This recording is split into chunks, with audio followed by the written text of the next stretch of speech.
Mind the gap. Well, that's a warning phrase used on London's transit systems to alert passengers to the space between the train and the platform. Here's the truth. Too many organizations, well, they have a leadership gap, and it's not at the top. It's actually in the middle. Hi, I'm Dave Casullo, CEO and founder of Dinelli Partners, and this is Tips for Tuesday number 7. Close the leadership gap. We're going to talk deeply about name it, claim it, and aim it. You see, too many businesses in central New York are feeling the pinch, not from a lack of talent, but from a lack of prepared leaders. A 2024 McNee survey found that 62% of CNY companies list leadership development as their number one internal need. Why? Because supervisors and managers are being promoted into leadership roles without ever being trained to lead. So how do we fix that? Well, at Dinelli, we close the gap from within using a strengths-based approach that we call name it, claim it, and aim it. So here's number 1, name it. Great leadership, well, it starts with self-awareness, knowing your natural strengths. You can't lead with what you haven't identified, and when people can name their unique talents, they stop chasing roles that don't fit, and they start leaning into roles where they can thrive. You know, I've done a lot of hiring, and when seeking entry-level top talent, I'm less impressed with internships and grades and the way young people typically populate their CVs and cover letters, and more impressed with the ones who know their natural capabilities and how they apply to their success and to the success of everyone around them. So if you want to lead effectively, start by naming what makes you uniquely capable. Otherwise, well, you're just throwing darts in the dark. Here's number 2. Once you know your strengths, you have to own them confidently and without apology.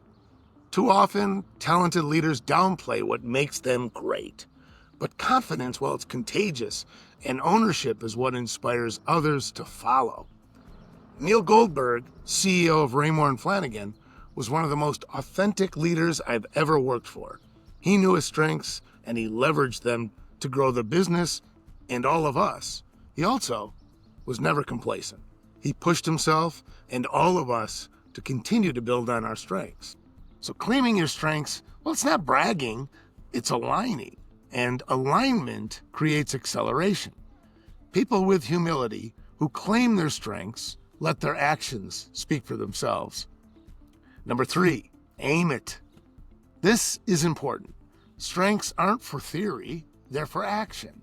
So aim your strengths at real challenges and strategic goals.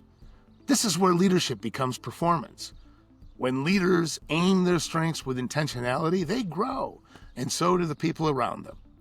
Our coordinator, Kayla Rockwell, has positivity as her number 1 strength, and she leads with it.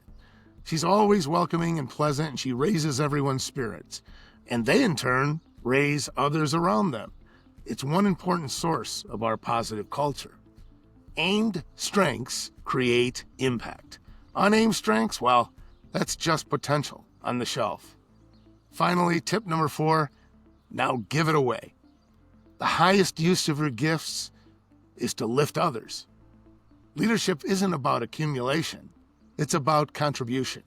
Giving away your strengths through mentoring, teaching, or encouraging others multiplies the impact.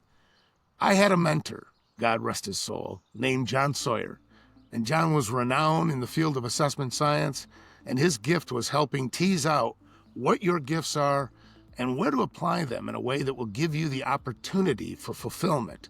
His counsel, well, it forever changed my life. The more you give your best away, the more of it you grow. It's the circle of grace, and it's a principle. It's biblical. To whom much is given, much is required. So here's your challenge this week. Ask yourself and your leaders, what do you do best? And how are you using it to make others better? Because where there's hesitation, there's a gap, and therein lies your opportunity. Let's talk at DinelliPartners.com about how to build your leadership bench from the inside out by helping your people name it, claim it, and aim it, and then give it away. Thank you. See you next week.